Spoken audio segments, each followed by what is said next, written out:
Hello दोस्तों, tele learning land में आपका स्वागत है। आज की इस वीडियो में हम देखने वाले हैं कि हम GSTR 9 फाइल करते हैं उससे पहले हमें क्या क्या काम करना है। तो सबसे इम्पोर्टेंट काम तो हमारा यही है कि हमारा एनुअल रिटर्न जो हम फाइल करने वाले हैं उसका रिकंसिलेशन। तो इस वीडियो में हम वही देखेंगे कि हमें एनुअल रिटर्न का रिकंसिलेशन कैसे करना है, डेटा को चेक कैसे करना है। बिकॉज एक बार GSTR 9 फाइल हो गया, हमारे फाइनल डेटा है ये, इसके लिए GSTR 9 फाइल करने से पहले ये डेटा को रिकंसिलेशन करना बहुत ही जरूरी है। अभी मैं एडवाइस आपको दूंगी कि सब लोग क्या करते हैं, GSTR 9 फाइल करते टाइम डेटा को रिकंसिलेशन करते, बट मेरी एडवाइस आपसे ये है कि आप जब मार्च का GSTR फाइल करो उससे पहले ही आपके डेटा को रिकंसिलेशन कर लीजिए। बिकॉज अगर आपके GSTR 1 या 3B में फाइल करते टाइम कोई मिसमैच हुआ है, कोई गड़बड़ हुई है, तो उसको आप मार्च के मंथ के रिटर्न में आप उसको ठीक कर सकते हो। बट अगर आपने मार्च का भी रिटर्न फाइल कर दिया है, फिर आप रिकंसिलेशन कर रहे हो, फिर आपको इनवॉइसेस में मिसमैच मिल रहे हैं, तो आपके पास कोई ऑप्शन नहीं रह जाएगा उसको ठीक करने के लिए। इसके लिए मेरा ये सजेशन है कि आप मार्च के डेटा को रिटर्न को फाइल करने से पहले ही रिकंसिलेशन जरूर कर लीजिएगा। अभी तो फिलहाल मैं आपको बताती हूँ कि अभी हमें GSTR 9 फाइल करना है, तो रिटर्न को कर रिकंसिलेशन कैसे करना है। तो एनुअल रिटर्न रिकंसिलेशन के लिए हमें ये 5 स्टेप्स को फॉलो करना है। ये बुक्स और हमारे GST पोर्टल में जो डेटा है उसको हमें वेरीफाई करना है और रिकंसिलेशन करना है। तो 5 स्टेप्स है। जो सबसे पहले हमें करना है GSTR 1 and books reconciliation. GSTR 1 के डेटा को बुक्स के साथ रिकंसिलेशन करना है। उसके बाद करना है GSTR 3B के डेटा को बुक्स के साथ रिकंसिलेशन। उसके बाद GSTR 1 एंड GSTR 3B के डेटा को वेरीफाई करना है। उसके बाद 3B वर्सेस 2A 2B के डेटा को वेरीफाई करना है। एंड उसके बाद GSTR 2A 2B को बुक्स के साथ वेरीफाई करना है। ये 5 स्टेप्स है।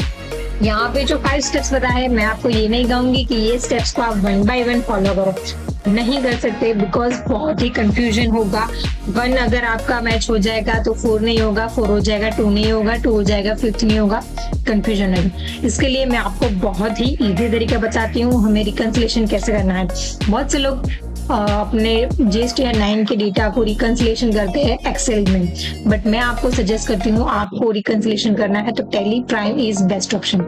बिकॉज टेली प्राइम 3.0 जो न्यू वर्जन अपडेट हुआ उसमें रिकंसिलेशन के लिए बहुत ही अच्छे फीचर्स दिए गए हैं, जिसको आप यूज करके बहुत ही कम समय में रिकंसिलेशन कर सकते हैं।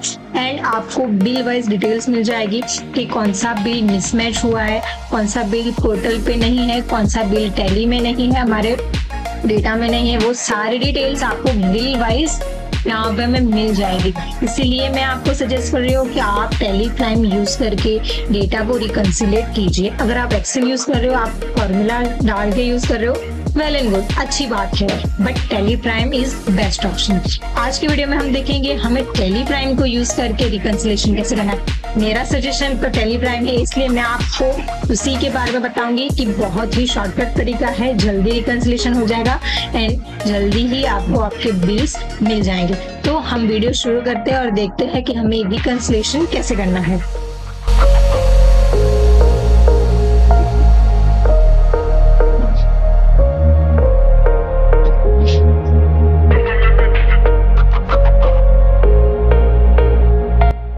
तो सबसे पहले हमें GST पोर्टल में लॉगिन कर लेना है। उसके बाद सर्विस में रिटर्न्स में tax liabilities and ITC comparisons को ओपन करना है। उसके बाद आपको कुछ इस टाइप का बॉक्स दिखेगा, जिसमें सबसे पहले ये जो 2 बॉक्स दिख रहे हैं आपको, tax liability as per GSTR 1 as per GSTR 3B। जो हमने GST रिटर्न फाइल करते टाइम जो GSTR 1 में सेल्स या ITC क्लेम के जो अमाउंट शो करा है वो हमें यहाँ पे एज पर GSTR 1 में दिखेगा। एंड 3B में जो हमने क्लेम करा होगा वो हमें GST as per GST 3B में शो होगा। यहाँ पे जो डेटा है उसमें क्वार्टरली फाइल किया गया, इसलिए अप्रैल और मई के मंथ में कोई भी सेल के डेटा नहीं बताए गए। आउट ऑफ डेटा नहीं है, डायरेक्टली जून में है, और जुलाई अगस्त में भी नहीं है, डायरेक्टली सितंबर में। ओके।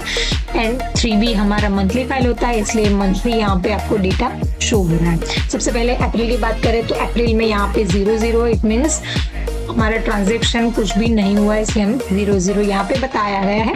उसके बाद मई में लेते हैं तो हमारे क्वार्टरली के लिए हम GSTR1 हमने फाइल नहीं किया है, बट 3B हमने फाइल किया है। एज पर 3B GSTR3B हमने 16,897.78 रुपीज आउटवर्ड सप्लाई में बताए हैं एज पर GSTR3B। ये हमारा आउटवर्ड सप्लाई का 3B है, तो हमने बताया है। उसके बाद जून में जब हमने GSTR1 फाइल किया था, तब हमने एज पर GSTR1 फाइल किया, तब आउटवर्ड सप्लाई हमने बताया था 45,924.56, जो हमारा क्वार्टरली था। इट मींस यहाँ पे हमारे अप्रैल, मई एंड जून 3 मंथ्स का आउटवर्ड सप्लाई आ गया था। तो ये 3 मंथ्स का आउटवर्ड सप्लाई हमारा 45,924.56 रुपीज था, जो एज पर GSTR3B में हमने जब 3B फाइल किया था जून में, तब जून के डेटा में तब हमने बताया था कि हमारा 3B जो है वो 29,028 रुपीज है। मीन्स हमारे 2 मंथ्स का आउटवर्ड सप्लाई हमने काउंट किया था। तो ऐसे हमने जैसे जितना GSTR1 फाइल किया था उतना GSTR3B हमने बताया है। जितना आउटवर्ड सप्लाई हमने GSTR1 में बताया है उतना ही 3B में है, ये हमें देखना है। तो अब हमें क्या देखना है कि हमें सबसे पहले काम करना है अपने GSTR1 एंड GSTR3B को। GSTR1 एंड GSTR3B को रिकंसाइल करना है कि जो हमने GSTR1 में आउटवर्ड सप्लाई बताया है वही हमने GSTR3B में बताया है या नहीं। उसके लिए इम्पोर्टेंट क्या है कि हमारा ये जो डेटा है, ये टोटल है, ये टोटल, ये और ये वाला, ये टोटल हमारा मैच होना चाहिए। अभी टोटल मैच नहीं हो रहा है, उसका रीजन ये है कि हमारा रिटर्न हमने क्वार्टरली फाइल करते हैं, बट हमने दिसंबर मंथ में रिटर्न फाइल नहीं किया हुआ था यहाँ पे। इसके लिए हमारा डिफरेंस आ रहा है। जो डिफरेंस अमाउंट है वो 55,261 रुपीज, जो कि ये हमारा टोटल है, वो हमारा मिसमैच आ रहा है, क्योंकि हमने 3 मंथ्स 3B में बताया, बट हमने दिसंबर में वो नहीं बताया, उसके लिए वो डिफरेंस आ रहा है। बट अगर हमने फाइल किया होता तो हमारा ये अमाउंट जो दोनों है वो मैच हो जाए। ठीक, तो ये GSTR1 एंड 3B का मैच होना जरूरी है। इम्पोर्टेंट इसलिए है बिकॉज हम जो GSTR1 में फाइल करते हैं वही हमें 3B में बताना है। अभी आपने न्यू रूल्स एंड रेगुलेशन पढ़े होंगे, जो GST में न्यू अपडेट्स आते रहते हैं, न्यू फीचर्स आते रहते हैं, उसमें बताया गया है न्यू नोटिस, जिसके बारे में हमने पहले वीडियो बनाया हुआ है कि हमारा GSTR1 एंड 3B मैच होना बहुत ही जरूरी है। तब तो शायद मैच नहीं होता होगा, हमारा मिसमैच आता होगा, तभी हमें कोई दिक्कत नहीं हो रही थी। बट अभी से मिसमैच अगर होगा तो आपको नोटिस भेजी जाएगी, जिसका रिप्लाई आपको करना है, रीजन देना है कि मिसमैच क्यों है। तो ये सब अभी चांसेस कम हो गए कि हमारे GSTR1 एंड 3B मिसमैच होना। बट अगर आपका प्रीवियस ईयर में मिसमैच है तो आपको उसे लास्ट मंथ के रिटर्न में उसको ठीक करना है, एंड ये जो टोटल अमाउंट है उसको आपको ठीक करना है, सेम करना है। तो ये हमारा सबसे पहले हमने देखा GSTR1 एंड GSTR3B का रिकंसिलेशन। ओके, उसके बाद हमें देखना है अगर ये मैच हो जा रहा है देन मिलेंगे, नहीं हो रहा है तो हम उसको अभी आगे देखेंगे कि नहीं हो रहा है मैच तो क्या करेंगे, जिसके लिए हम GSTR1 एंड GSTR3B के डेटा को बुक्स के साथ रिकंसिलेशन करेंगे। ओके, उसको हम उसके बाद देखेंगे। अभी हम देखते हैं GSTR3B एंड 2A के डेटा को रिकंसिलेशन कैसे करना है इसके बारे में। तो अभी ये बात करते हैं, जो सेकंड बॉक्स दिया गया है उसमें बताया गया है कि GSTR3B में जो हमने इनवर्ट सप्लाई, ये बात हुई थी हमारी आउटवर्ड सप्लाई की, यहाँ बात हो रही है हमारी इनवर्ट सप्लाई की। मतलब GSTR3B में जब हम इनवर्ट सप्लाई हम कितना ऐड कर रहे हो उसके बारे में यहाँ पे बताया गया है। तो जब हम 3B फाइल कर रहे थे तो हमने 3B में इनवर्ट सप्लाई ये बताया। Okay, but as per 2A के डेटा आपको पता ही होगा कि जिसके पास से हमने परचेस किया है उन्होंने अपने GSTR1 में जो हमारा GST नंबर यूज करके जो बिल्स बताए होंगे वो हमें यहाँ पे शो होंगे GSTR पे, और हमें इतनी ही आईडी से लेनी है। ये GST पोर्टल का रूल है। GST पोर्टल में अगर आप ज्यादा आईडीज लोगे तो ये जो अमाउंट है वो आपकी रेड हो जाएगी। मतलब GST पोर्टल आपको बताएगा कि आपने कुछ ज्यादा ही आईडी से ले रखी है, जो कि एज पर 2A आपको इतनी नहीं लेनी चाहिए थी। तो ये न्यू रूल्स है कि आपको GSTR 2A 2B में जितनी ही आईडी से आपको इनवर्ट सप्लाई की बता रहे हैं उतनी ही आपको लेनी है, उससे ज्यादा आपको नहीं लेनी है। तो यहाँ पे आपको ये डिफरेंस दिख जाएगा कि एज पर 2A कितना इनवर्ट बताया गया है एंड आपने कितना क्लेम कर रखा है। तो ये टोटल आपको यहाँ पे देखना है, यहाँ पे आपको देखना है ये टोटल आपका मैच होना जरूरी है। जितना आपने 3B में बताया है उतना 2A में है या फिर नहीं। अगर 2A के डेटा कम है, 3B में आपने ज्यादा ATC क्लेम कर रखी है, इसका मतलब क्या होता है, आपने तो परचेस किया ही नहीं बट आपने 3B में कुछ एक्स्ट्रा ही दिखा दिया है। ऐसा दूसरी भी एक कंडीशन है, कब हो सकता है कि जब आपने जिसके पास से भी परचेस किया हो उन्होंने अपना GST फाइल नहीं किया हो, तब भी ये प्रॉब्लम हो सकती है कि आप तो 3B में फाइल कर दोगे बट वो फाइल नहीं करेगा तो यहाँ पे आपको 2B में शो ही नहीं होगा और आप तो 3B में बता रहे हो, तो यहाँ पे ये टोटल तो मिसमैच होने वाला है। भी आपको ये मिसमैच हो रहा है उसके लिए क्या करना है, जिससे परचेस किया उसका बिल आपको पता होना चाहिए कि कौन सा बिल है, कौन सी डेट का बिल है, इनवॉइस नंबर क्या है, और उसके साथ आपको उसको बताना होगा कि आपका रिटर्न तो बाकी है तो आप प्लीज उसको फाइल कीजिए। बिकॉज वो फाइल नहीं कर रहा है तो आपको 2A में शो नहीं होगा एंड 3B आपका मिसमैच हो जाएगा। तो ये मिसमैच की वजह से आप एनुअल रिटर्न भी फाइल नहीं कर पाओगे। इसके लिए जो सारे मिसमैचेस है उसको क्लियर कर देना। दूसरी साइड से देखते हैं तो अगर 2A में आपकी अमाउंट ज्यादा है बट 3B में कम है तो इसका रीजन क्या हो सकता है, रीजन ये हो सकता है कि आपने कोई परचेस किया होगा, इनवॉइस आया होगा आपके पास बट आपने उसकी एंट्री करी ही नहीं है, आपने उसको 3B में शो ही नहीं करा है। तो उस सिचुएशन में होगा कि आपके 2A के डेटा का टोटल ज्यादा होगा बट 3B के डेटा का टोटल कम होगा। तब आपको क्या करना है, आपको अपने 3B के डेटा जो आपने GST पोर्टल पे बताए हैं उसको एंड आपके जो बुक्स है जहाँ पे आप रिकॉर्ड्स करते हो कि सेल्स परचेस रिकॉर्ड करते हो, वहां पे आपको 3B के डेटा चेक करने होंगे कि आपने कम्प्लीटली 3B बताया है। आपको 3B एंड 2A का रिकंसिलेशन करना होगा कि सभी सही से हो रहा है। उसके बाद एक ऑप्शन है 2A के डेटा को रिकंसिलेट कीजिए कि यहाँ पे जितने पोर्टल पे 2A के डेटा दिखा रहे हैं उतने ही आपके बुक्स में है। अगर है तो कोई कंफ्यूजन होगा ही नहीं, बट अगर आपके पोर्टल पे यहाँ पे 3B एंड 2A के डेटा मिसमैच हो रहे हैं उसका मतलब क्या है कि आपके GSTR 2A के डेटा पोर्टल के एंड बुक्स के भी मैच नहीं हुए। ओके तो ये सारी जो कंफ्यूजन हो रही है, यहाँ पे GSTR 1 एंड 3B के डेटा मैच नहीं हो रहे, यहाँ पे GSTR 3B एंड 2A के डेटा मैच नहीं हो रहे, तो हमें तो लगेगा कि बहुत बड़ी गड़बड़ हो गई है रिटर्न फाइल करने में। अभी हम इसको कैसे ठीक करेंगे, कोई भी डेटा हमारे मैच नहीं हो रहे, क्या हम रिटर्न फाइल कर पाएंगे? तो यस आप कर पाएंगे, आपके पास ऑप्शन है। क्या ऑप्शन है कि आपको ये जो रिकंसिलेशन का काम है वो मार्च मंथ से पहले करना है। मैंने पहले ही आपको बताया जिससे कि हमें मार्च मंथ के डेटा जब हम फाइल कर रहे हैं उससे पहले ही हमें सारे डेटा को रिकंसिलेट करना है।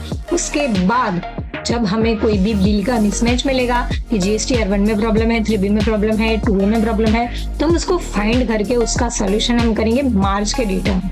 जब हम मार्च का रिटर्न फाइल करेंगे उसमें जो भी बिल हमारा छूट गया होगा या ज्यादा ऐड कर दिया होगा तो उसका हम ऐड करेंगे मार्च के रिटर्न में। इसके लिए मैं आपको सजेस्ट कर रही थी कि हमें मार्च का रिटर्न करने से पहले ही हमें ये काम कर देना है। तो अब हम देखते हैं कि ये सब मिसमैच है उसको कैसे फाइंड करेंगे।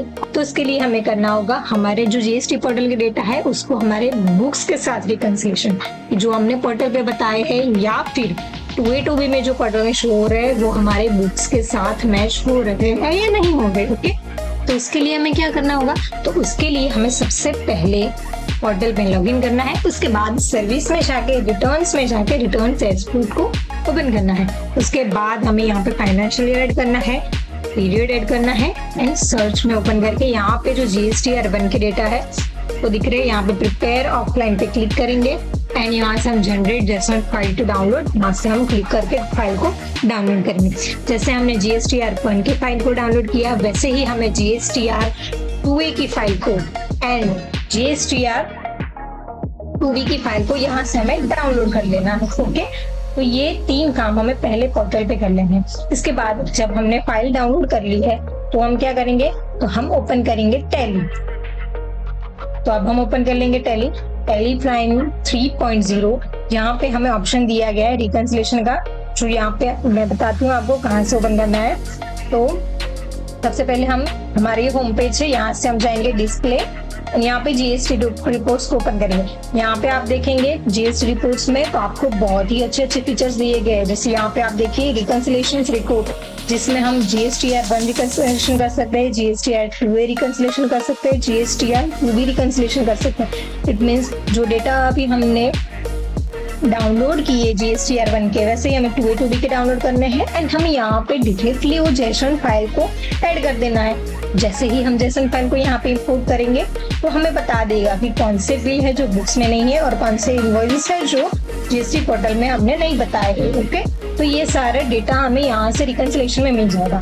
अगर आपको रिकंसिलेशन के बारे में कंफ्यूजन हो रही है तो इसके बारे में हमने वीडियो पहले से ही बना रखा है, जो हमने GSTR 2A 2B के रिकंसिलेशन के लिए बनाया हुआ है। वैसे ही हम GSTR 1 का भी रिकंसिलेशन कर सकते हैं। अब अगर आपको इस पॉइंट पे कंफ्यूजन हो रही है कि कैसे रिकंसिलेशन करना है तो आई बटन पे वीडियो दिया गया, आप वहां से देख के रिकंसिलेशन कर सकते हैं। इसके बाद अगर हमने रिकंसिलेशन कर लिया है तो हम यहाँ से ओपन करेंगे एनुअल कंपोजिशन, जिसको हम ओपन करते ही हमारे वैलिड इनवॉइसेस कितने हैं, इनवैलिड इनवॉइसेस कितने हैं, वो यहाँ पे हमें शो कर देंगे। मतलब हमें बता देंगे कि कौन सा हम एनुअल रिटर्न में बता सकते हैं, कौन सा नहीं बता सकते। तो उसके लिए हमें यहाँ पे सारे वाउचर्स को चेक करना होगा। टोटल वाउचर्स यहाँ पे बताया गया है, जिसमें टोटल वाउचर्स हमारे कितने हैं वो बताएंगे। तो सबसे पहले हम बताएंगे non relevant for this return. तो ये जो हमारा है यहाँ पे होगा पेमेंट रिसिप्ट, वो सारे वाउचर्स होंगे जिसको हमें GSTR में नहीं बताना है। ओके, तो हम वो नहीं देखेंगे। बट यहाँ पे बताया है कि correction needed voucher, it means जो हमें GST में बताना तो है बट उसमें कुछ मिसमैचेस हैं, जो वाउचर्स हैं मिसमैचेस है, तो वो हमें देखना है कि क्या हो सकता है। तो यहाँ पे ट्रांजेक्शन हमें बताए गए हैं कि ट्रांजेक्शन विद इनकम्प्लीट और मिसमैच इन इंफॉर्मेशन। तो ये बताया गया है कि इतने ट्रांजेक्शन है जिसमें इनकम्प्लीट और मिसमैचेस है। तो यहाँ पे हमें डिक्लेरेशन दिया गया है कि कितने वाउचर्स में क्या क्या इनकम्प्लीट है। तो सबसे पहले बताया है GST registration details of the party are invalid और नॉट स्पेसिफाइड। तो इतने इनवॉइसेस, यहाँ पे जो इनवॉइसेस है 20 इनवॉइसेस, जिसमें जो पार्टी है उसका रजिस्ट्रेशन इनवैलिड है या फिर नॉट स्पेसिफाइड है। दूसरा बताया है कि HSN इज इनवैलिड, ये इनवॉइस में जो HSN डाला गया है वो HSN इनवैलिड है। उसके बाद बताया गया है GST डिटेल आर, उसके बाद बताया गया है GST details are overdone in transaction. तो GST रेट हमने ज्यादा ले रखा है जितना ट्रांजेक्शन में होना चाहिए। जब हम लेजर बनाते हैं टैक्स का तो उसमें बताते हैं 6% है, 9% है, 18% है, 12% है, 20% है, वो हम बताते हैं।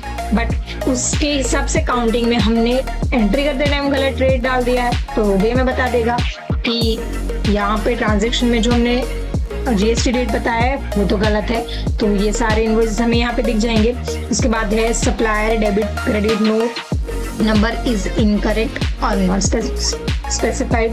तो यहाँ पे हमें ये सब चेक कर लेना है कि डेबिट क्रेडिट नोट में क्या इनकरेक्ट है, डेट कौन सी सही है, या फिर इनवॉइस नंबर इनकरेक्ट और not specified, date is incorrect और नॉट स्पेसिफाइड। तो यहाँ पे हमें सारे जो मिसमैचेस है, मिसिंग है, वो हमें यहाँ पे बता रहे हैं, डिटेल्स में बता रहे हैं। इसके लिए हमें 1 by 1 बिल ओपन करके देखने की जरूरत ही नहीं है कि कौन से बिल में कौन सी मिसमैच हो रही है, बिल्कुल नहीं। सीधा आपको यहीं पे आना है एंड यहाँ से ही आपको देख लेना है कि कौन से बिल में कौन सी प्रॉब्लम हो रही है।